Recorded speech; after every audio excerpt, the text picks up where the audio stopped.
This is Writing Excuses, Futurism with Trina Phillips. 15 minutes long. Because you're in a hurry. And we're not that smart. I'm Brandon. I'm Mary. I'm Howard. I'm Dan. And we have special guest star Trina Phillips. Trina, tell us about yourself. I am a science fiction writer that has found my way into being a futurist. And I will say it is a major upgrade from working retail for many years. And so now I get to do both. In my own time, I'm writing stories and novels. And for work, I am working with Fortune 500 companies to look at the future. And usually they're the big old companies that do everything slow. And so they don't know how to deal with how quickly things are changing nowadays. Excellent. And I want to mention we are live at Phoenix Comic Con. And we are very thankful for the crowd here in the audience. I want to ask you, can you just outline a little bit more of what futurism is, just in case there are listeners who don't know? Yes. Futurism and science fiction are sort of two sides of the same coin, but they're rather different. Futurism needs to be somewhat rooted in a believable fact. And I say that because when we write our science fiction, we can go way out in other galaxies, use some hand-wavium, make anything happen. But futurism, most of the time, my job, I'm looking 10 to 20 years out. A lot of futurists look up to 50 to 100 years out, but we need to root it in the technology that exists today and understand how quickly that's changing, how quickly people are going to adapt to it, and make some somewhat realistic projections on where we think things will to my understanding, good futurism seeks to be predictive in useful ways. Yes, absolutely. Although Arthur C. Clarke is really well known for saying that if anything that you predict now that sounds reasonable isn't going far enough, and if it sounds absolutely crazy, you're probably going to be proved right in 50 years, but everyone right now is going to think you're crazy. That's the paraphrasing. And it seems like futurism might have grown out of science fiction writing, because a lot of the early futurists were people like Arthur C. Clarke. Absolutely. They've always kind of run side by side. Excellent. So let me ask you this. How does your work in futurism inform your writing? Well, it definitely makes me think of things like the idea of transhumanism and people altering themselves. You know, in my earlier writing, I didn't really use that much. You know, I took regular people and put them in the future. Now, if people aren't being augmented in 100, 200, 500 years, I think there needs to be a reason why. You need a society where somehow that has broken down. So if you look at what we're already capable of now and you just imagine how quickly things are changing, because everything is just getting faster and faster and smaller, you just have to imagine that anything is going to be possible, and it's not 500 years down the line, it's 100 or 200 years down the line. There was a conversation in the Facebook group for the Schlock Mercenary fans where somebody said, we don't need to worry about that because, uplift of primates is, a couple hundred years off. And I said, no, we got enough of the primate genome now that all you need is a billionaire with a secure facility and an a steady supply of monkeys. Yeah, and maybe a secret lair. But the point being, a lot of these things that we talk about as science fiction are not waiting for the technology to be developed. They're waiting for some sort of a strike point where the right things come together so that it happens. And frequently that strike point is funding. Like, we actually had the technology to go to Mars. There was a Mars plan in 1944 that they could have done with the technology available then, but they didn't have the funding. Yeah, it's really kind of amazing how many futurist concepts have suddenly become plausible thanks to Elon Musk. Just being rich and deciding to do it. Right. All it takes is one supervillain, and everything comes together. Okay, so I have a question for you, Trina. Real. I mean, I've read it. You just have some very interesting dialects. Yes, it's true. It's true.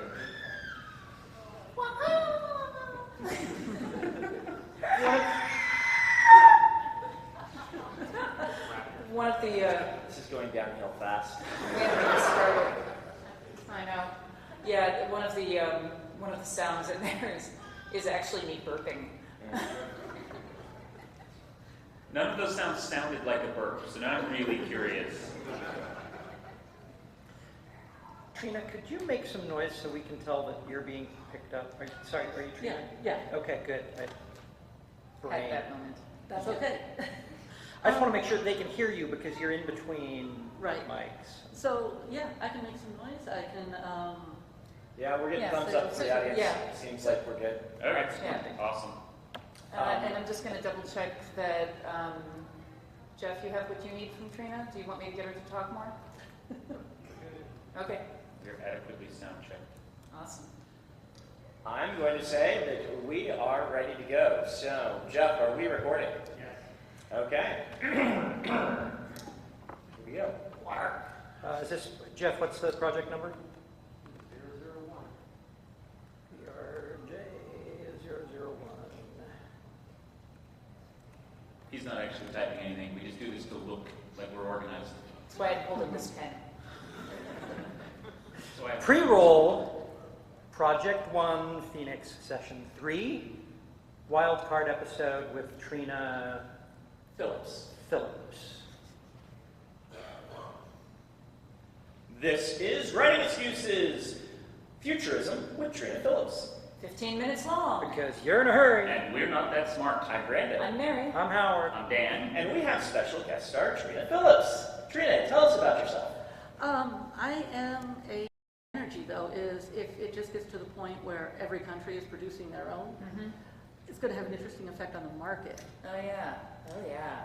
because So- we can all produce our own. Yeah, I have a question for you that takes it a slightly different direction. Are there certain strategies you have seen or that are in your discipline that have had better results for predicting the future as opposed to other strategies? Are there things that writers, perhaps our listeners, might be doing wrong if they want to be accurate, and ways they might have a better shot? I think the biggest thing I see, and we work with a lot of writers, Mhm. freelance, and I think the biggest thing I see is that they're not thinking far enough Okay. ahead. They're not looking at they're looking at what we have now and thinking, when we say 10 years out, they're giving you something that's 2 years out. Mhm. So you have to really just look at how quickly things are changing. And since so much technology is now in the hands of everyday people, things, Yeah. gene splicing and all that is much more accessible than we would ever have thought it to be. Is there any discussion of AIs and the control problem and things like that, or is that just kind of not where your companies are looking? Well, we are working, we're creating like Alexa apps and that sort of thing. That's one of the things we do. And so we're looking at AI, we're sort of assuming it's going to happen as far as preventing it from being the disaster of science fiction movies. Yeah. We aren't bending the right ears for that. We're trusting that someone else is Someone handling else that. is. That's, from what I understand, what everyone working in AI is saying. But let's go ahead and stop for our book of the week, which is actually The City of the Future, edited by you. Yes. Can you tell us a little bit about The City of the Future? We just put together the anthology. We decided on a theme of the city of the future between now and 2050. And we asked our writers to all contribute. And we got such a diverse mix of stories. We got stories all over the planet. We got stories where there were cities that were running themselves but had great personality. We had third world countries that were just getting started with everything being connected. And a city where everything is always surveilled, and yet that makes people feel safe rather than, watched over in Big Brother. Interesting. So we got a really excellent selection, and And this is a collection of short fiction Yes. with a futurist bent, trying to accurately predict what the city of the future would be like. relatively, but Mhm. I'll be honest, in this case, we asked our science fiction writers to just write science Okay. fiction. Mhm. I have a story in there, and I did that because we give this to a lot of our clients, and if Yeah. they're going to hire us, they should kind of know my abilities. Right. Normally, I know the editor doesn't put their own story in. Well, George always puts one in the George Martin novel, Well. so I think that there's precedent. But my story, I tried to bridge science fiction and futurism, but we didn't actually ask that of our authors. Okay, excellent. And where can people get a copy of this? Honestly, you can get it on pretty much every electronic media, Mhm. Barnes & Noble, everything else. It's also available in print. Amazon CreateSpace. Great. So I it's see every 2 format. hard copies here on the table and not 5. Yeah, we have a whole backpack full of them. We have some for the audience too. Outstanding. I can't get everybody, but Yes. And sorry, listeners that are not here with us. Yeah. You can't see the huge smile on my face. They can all go buy copies. Yes. Now, you had something else when we were talking before that was really interesting to me. You talked about writing for companies in a corporate structure. And this is a little off topic, but I think it'd be really useful to our listeners to hear about how a writer like yourself, who's primarily a science fiction writer, ended up writing for Fortune 500 companies and what it's like to do writing for them. yes, it is something very different. I started out freelancing for Sci Futures, and they liked my work enough, and I was local, and everything worked out great, so they ended up hiring me. And so Sci Futures is the company that provides the futurist. Yes. Yeah. We're actually a science fiction prototyping company. So Okay. the ideas that we come up with, we also have a tech side that can build them. Okay. So we kind of create things out of thin I'm so air. happy that that's a thing. I want that job. And so part of what I do is I help, a lot of times, as I say, I work for big old companies, most often, not always, but we have to sometimes convince those big old companies that they need to do something more progressive, and they need to move faster, and they need to be thinking ahead. And part of what I do is I help in the storytelling make that a much more palatable thing as to why they should spend all this money on doing these projects. I don't mean that in a sleazy salesperson kind of way. I'm trying to show why these technologies will benefit people as well as their company, but why they're a good thing to move toward. So if I'm understanding correctly, does this mean that, like, say, a huge financing company comes to you and you want to teach them the value of some particular technology, and so you write a story that uses it, Yes, and that kind of normalizes it, helps them see it functioning?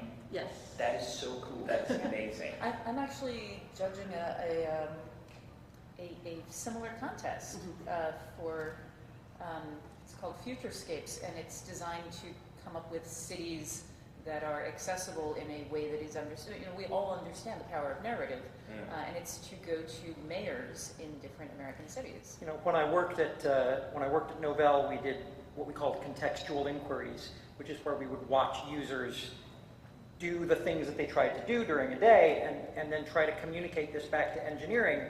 And it always broke down because we tried to describe what they were doing to the engineers instead of doing what you do, which is storifying it so that the engineer has a narrative that they can picture. And I've had the good fortune also, we've worked in graphic novel format, we've done animatics, short films, and so I get to explore all these different mediums. Why is this not my job already? I think this is the coolest thing. It is. It's absolutely awesome. And there is kind of, my boss likes to call it a healthy tension. I'll call it a slightly frustrating tension between pure creativity and corporate needs. Yeah. And it's not that frustrating, you know. Sometimes it's like, oh, the story is great, but they want to put in all these things that slow it down a little bit and all that, or change it. And the first year, there was a lot of back and forth, and they had to learn that, no, you can't have a story do everything in 12 graphic novel pages. And then I had to learn where it's like, okay, well, that's what the customer wants, and so we got to get it in. Okay, so I really want to ask, and maybe you're under like a non-disclosure, and so you can't answer this question. Could you give us a specific example of something you've talked to a company this way? Well, I'll give you a couple company names. Okay. We've worked with Ford and Crayola and Hershey's, and Lowe's and General Mills. And I will say that Ford and Hershey's, I have specifically seen things get to market that we worked with them on. Some 3D printing of candy. Oh yeah, I saw a 3D candy printer. Yeah. That my kids wanted one. They were like $50 or something for a candy. It was I'm exaggerating. It was really expensive, but they're like, oh, I can make whatever I want into candy and then destroy it and eat it. Sounds great to me. let's say our listeners are like, I want to get more involved in futurism. This, I think, this would help my writing, or it's just interesting to me. What resources point them toward if they want to get involved in this? There are some newsletters I like to keep up with. Mhm. One is PSFK Laboratories. Okay. Another is the Creators Project. It's a little more artistic, but they always have some tech stuff going on. Singularity Hub Okay. is a good way to go. And Arizona State University, I believe, has a program. Okay. But also, there is the World Future Society. They've been Mhm. going through a little flux and change lately, but they're probably worth at least looking into. Excellent. Well, we want to thank you very much for coming and being on the podcast. We want to thank Phoenix Comic Con audience. And Trina Phillips, thank you very, very much. Thank you. This has been awesome.